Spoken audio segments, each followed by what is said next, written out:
Hi friends, 2026 election நெருங்கிட்டு வர இந்த நேரத்தில் கட்சிகளை பற்றியும் கட்சி தலைவர்களை பற்றியும் நாம் பார்த்துட்ருக்கோம் நம்ம சேனலில். ஸோ அந்த விதத்தில் இன்றைக்கி பார்க்க போகிறது பிஜேபி கட்சி ஏன் நம்ம தமிழ்நாட்டில் காலுன்ற முடியல, தமிழ்நாட்டு மக்கள் ஏன் அந்த கட்சியை நிராகரிக்கிறாங்க, இதற்கான காரணங்கள் அப்புறம் சொல்யூஷனை தான் நம்ம இந்த வீடியோவில் பார்க்க போகிறோம்.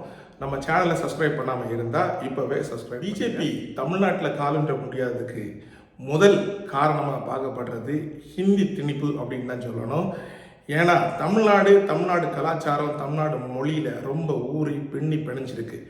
இந்த இடத்துல அவங்க ஹிந்தியை கொண்டு வந்து அதை தேசிய மொழியாக்கணும், வட இந்திய கலாச்சாரங்களை தென்னிந்தியாவில் பூத்தணும்னு பார்க்குறதும் பிஜேபிக்கு மிகப்பெரிய சரிவாக பார்க்கப்படுது. அடுத்ததாக தமிழ்நாட்டில் பகுத்தறிவு இயக்கங்கள் அரசியல் ரீதியான மத விஷயங்களை எதிர்த்து போராடுறது, இப்படிப்பட்ட வரலாறு தமிழகத்துக்கு உண்டு. அடுத்ததா பிஜேபியோட பொருளாதார கொள்கை வட இந்தியாவுக்கு சாதகமாக இருக்கிறது ஒரு பெரிய விஷயமா பார்க்கப்படுது.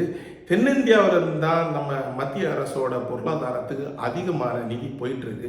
ஆனால் அதே சமயத்தில் வேற ஏதாவது விஷயத்துல நிதி வரணும் அப்படின்னா தென்னிந்தியாவுக்கு வர்றதை விட வட இந்தியாவுக்கு தான் அதிகமான நிதிகள் பகிர்ந்தளிக்கப்பட்டு, இந்த ஏற்றத்தாழ்வை போக்குறதுக்கு பாஜக எந்த முயற்சியும் எடுக்கவே இல்லை. அதுக்கு அடுத்ததான் மிக முக்கியமான விஷயம், மாநில தலைமை ரொம்ப ரொம்ப வீக்காக இருக்கு. மற்ற மாநிலங்களை கம்பேர் பண்ணும்போது பிஜேபி மாநில தலைமை ரொம்ப ஸ்ட்ராங்காக இருக்குது. நம்ம அமித்ஷா இல்லைன்னா பிரதம மந்திரி அதாவது மோடி அவர்களை இதுக்கு அவங்கள கொண்டு வரலாமே, அவங்க ஸ்ட்ராங்கான ஒரு தலைவர்கள் தானே அப்படின்னு கண்டிப்பாக சொல்ல முடியாது. ஏன்னா அவங்க ஒரு கூட்டத்தை நடத்துகிறாங்க அப்படின்னு சொன்னால் உண்மையாக லோக்கல் மக்களுக்கு எந்த விதமான பிரச்சனை இருக்குது அப்படிங்கிற விஷயத்தை அட்ரஸ் பண்ண மாட்டாங்க.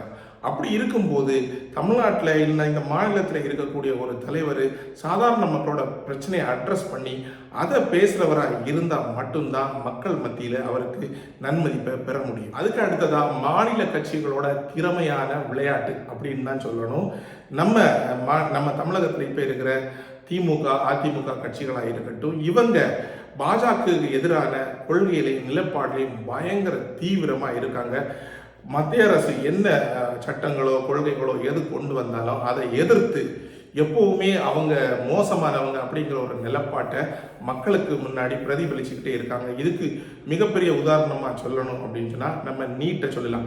நீட் மக்களுக்கு அதாவது மாணவர்களுக்கு மிகப்பெரிய கொடுமையை அளிக்கிறதா இன்னைக்கும் நம்ம முதலமைச்சர் இப்படிப்பட்டவங்க எல்லாம் பேசிகிட்டே இருக்காங்க.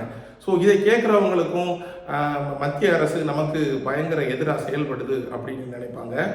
இந்த செயல் கூட பாஜக தமிழ்நாட்டில் பின்னடைகிறதுக்கு ஒரு காரணமாக தான். அடுத்ததாக பொதுநல அரசியல். நம்ம தமிழகத்தோட கொள்கை எல்லாத்தையும் பார்த்தா அது மக்களை சுற்றிலுமாக தான் இருக்கும், மக்களுக்கு உதவி பண்ணுற விதமாக இருக்கும்.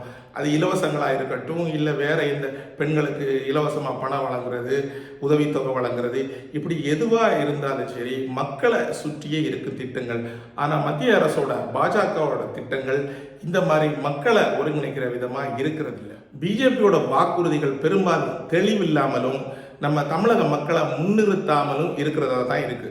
அதுக்கு அடுத்ததா எதிர்ப்புகளை கையாளுறதுல பாஜக தோல்வி அடைஞ்சி அப்படின்னு தான் சொல்லணும். இதுக்கு நல்ல உதாரணம் சொல்லலாம், நம்ம ஸ்டெர்லைட் விஷயத்தை சொல்லலாம். இந்த விஷயத்துல சிலர் சுட்டு கொல்லப்பட்டாங்க, இது உலகமே அறிஞ்ச விஷயம்தான். இந்த மாதிரி விஷயங்கள்ல மத்திய அரசு எந்த செயலுமே செய்யாம இருக்கிறது மக்களுக்கு சுத்தமா நம்பிக்கையை கொடுக்காம இருக்குது. அது மட்டும் இல்லை, அரசாங்கம் கார்பரேட்டுக்கு தான் உதவி செய்யுது அப்படிங்கன்னு மக்களை ஈஸியா நினைக்க வைக்க. கடைசியா தமிழ்நாட்டில் பாஜக காலூன்றணும் அப்படின்னு சொன்னா ஒரே மாதிரியா பல வருடங்களா அவங்க செஞ்சிட்டு இருக்க உத்திகளை எல்லாம் கைவிட்டு களத்தில் இறங்கி உண்மையான அர்ப்பணிப்போடு மக்களுக்காக பணியாற்ற முயற்சி பண்ணாங்க அப்படின்னா அவங்க வெற்றி பெறதுக்கு இல்லைன்னா கொஞ்சம் அதிக வாக்குகள் எடுக்க வாய்ப்பு இருக்கு. அது மட்டும் இல்லாமல் அவங்க முக்கியமான விஷயங்களுக்கு போராடணும். மத்திய அரசு கொண்டு வர திட்டங்கள் நம்ம மாநில மக்களுக்கு பயனில்லாத வகையில் அதையும் எடுத்து சொல்கிற வகையில் இருக்கணும். அதை விட்டுட்டு அதுக்கு ஒத்துதுற பழக்கங்கள் இருக்கக்கூடாது. அது மட்டும் இல்லாமல் தமிழ் அடையாளத்தை மதிக்கணும்.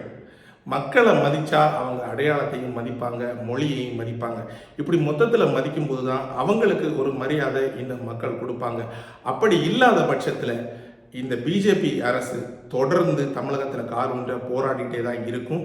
அதுக்கு விடிவு காலம் வரவே வராது. வீடியோ பார்த்த எல்லாருக்கும் நன்றி.